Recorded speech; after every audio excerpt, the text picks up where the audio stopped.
Hello! Bienvenue dans La réalité du terrain, le podcast d'interview de professionnels du luxe qui souhaitent t'aider à trouver ta voie.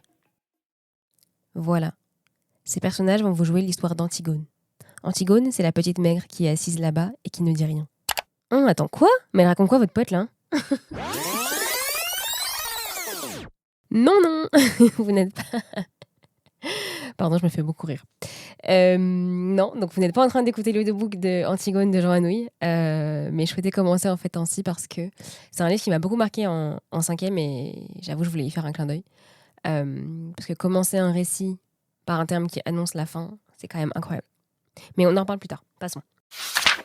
J'enregistre aujourd'hui cet épisode 0, ce prologue, parce qu'avant de poster ma première interview, j'aimerais vous conter la genèse de mon projet et vous narrer les raisons pour lesquelles vous m'entendez dans vos oreilles aujourd'hui. Vous remarquerez bien vite qu'il y a tout un champ lexical autour de la littérature et du vocabulaire du livre. C'est clairement fait exprès, et oui, je prends un grand plaisir à affiler la métaphore. Voilà, donc mon projet est né dans les notes de mon téléphone, le 3 avril 2021. J'ai noté la date parce que je savais que c'était une date dont je voudrais me rappeler plus tard, parce que j'écoutais déjà beaucoup de podcasts à l'époque et que j'étais et je suis toujours de nature curieuse. Et donc à l'époque, mon ambition était déjà d'interviewer des professionnels de l'industrie du luxe pour comprendre leur métier et comment ils en étaient arrivés là. Et donc 4 ans après, oupsie, c'est avec la même ambition et plein de bonne volonté que je publie enfin, diront mes potes, La réalité du terrain. Et je suis surexcitée à l'idée de me dire que ça y est, après 4 ans, j'ai enfin vaincu mes peurs et on y va! Pour la petite anecdote, la réalité du terrain, c'est une expression qui est très utilisée dans l'univers du luxe et du retail notamment. Et j'avais écrit ce nom déjà dans mes notes en fait le 20 mai, donc à l'époque. Petite note de bas de page 1. La réalité du terrain, c'est l'expression qui est souvent utilisée quand on veut mettre en opposition l'imaginaire, la théorie, l'idéal à la réalité opérationnelle des personnes qui sont face aux clients, sur le floor. C'est une expression qu'on utilise aussi souvent quand on parle des conseillers de vente qui sont en boutique. Note de bas de page 2. Je précise les dates et mon processus de réflexion, d'une part pour moi et voir tout le temps que le projet a pris à maturer, moi à me lancer aussi. Et aussi dans le but de vous montrer qu'il existe des gens, un peu comme moi, qui ont des idées, qui mettent potentiellement 45 ans à se lancer lorsqu'elles se lancent.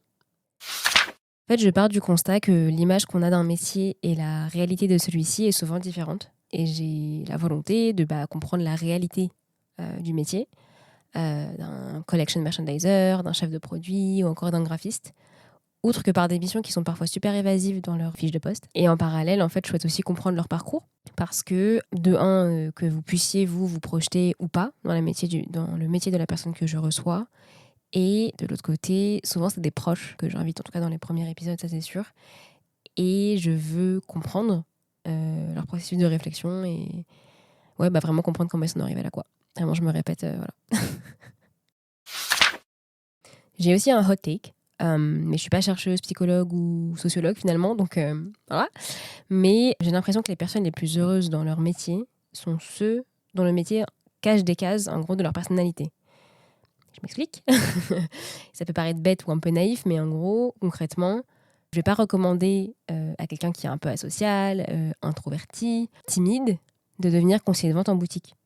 Rien ne l'empêche, et grand bien vous fasse si c'est votre cas. Mais j'ai envie de mettre en avant le fait qu'il y a potentiellement des métiers auxquels on est plus enclin en fonction de nos personnalités. Est-ce que je suis en train de réinventer le concept de la psychologie positive ou est-ce que j'ai un discours de gourou du dimanche? Potentiellement, ouais.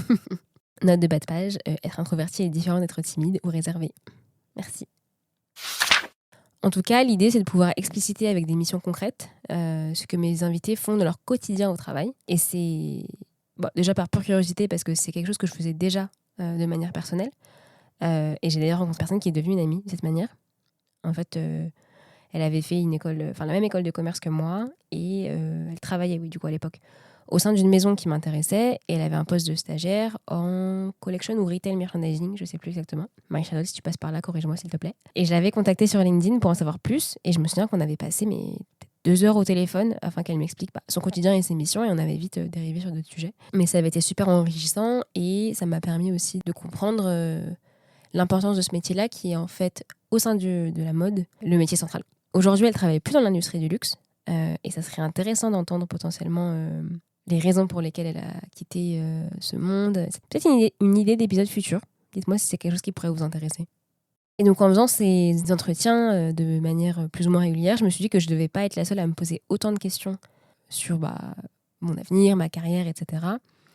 Et donc pourquoi pas les condenser en fait à un seul endroit, parce que les infos on les a en vrai, hein, elles sont distillées dans les méandres de la toile de l'internet.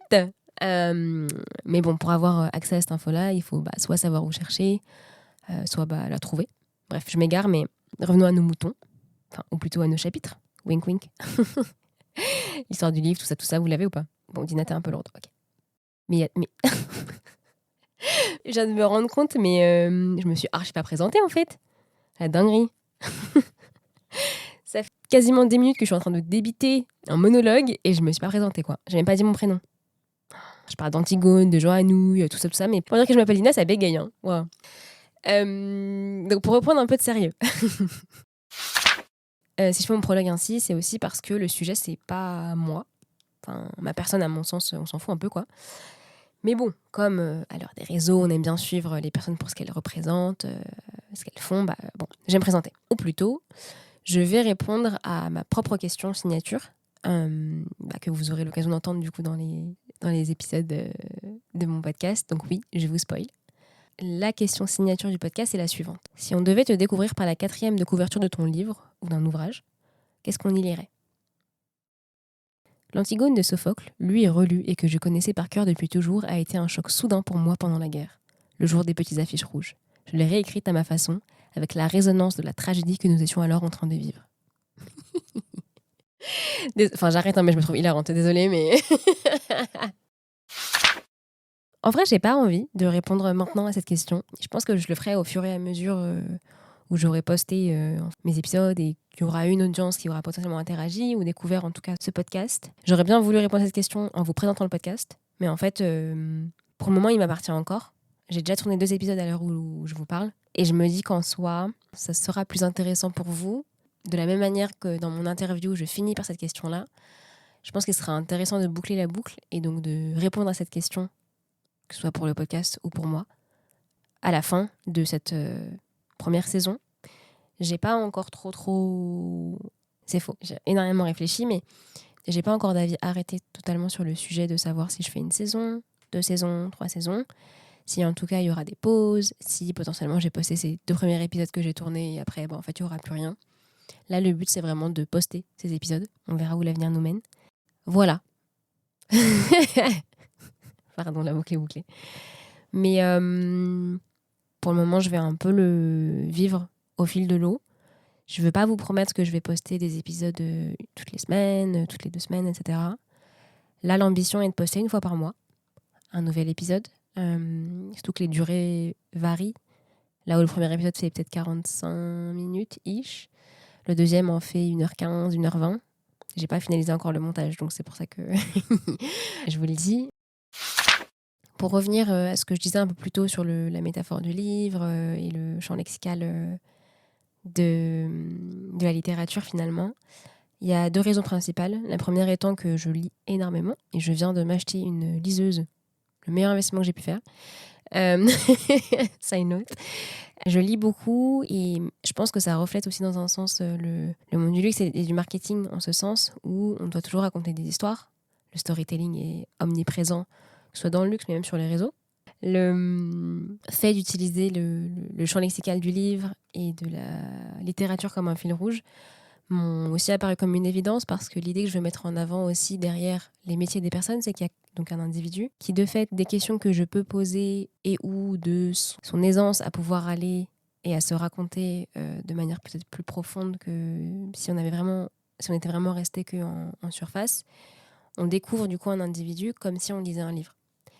Et pour moi, c'est quelque chose d'important et c'est pour ça que vous verrez sur Instagram que la DA et le logo même du podcast reprennent aussi ces idées-là. Et donc pour moi, c'est ce qui fait que ça boucle la boucle. Et ça m'amuse beaucoup parce que, encore une fois, j'ai une fibre littéraire quand même assez importante et ça reste mon projet. C'est un peu dans l'idée où en fait, je fais ce que je veux. C'est le premier que je sors et que je vous offre finalement. Et donc tout ça pour arriver finalement à aujourd'hui Et c'est avec une grande fierté et un sentiment un peu d'accomplissement que je vous offre désormais ces interviews qui, je l'espère, pourront vous aider à y voir plus clair sur ces métiers encore trop peu connus ou avec des fiches de poste ou des titres de poste encore trop nébuleux ou flous. Voilà, maintenant elles sont à vous. Et je vous dis à bientôt pour écouter les voix de ceux qui écrivent l'histoire contemporaine de l'industrie du luxe au quotidien. Merci d'avoir partagé ce moment avec nous. Pose tes questions en commentaire ici ou @ la réalité du terrain podcast sur Instagram. Et je te dis à bientôt pour un nouvel épisode. Pose tes questions en commentaire ici ou @ la réalité du terrain podcast sur Instagram. Et je te dis à bientôt pour écouter les voix de ceux qui... Je sais pas pourquoi je prends le train en fait. And that's a wrap.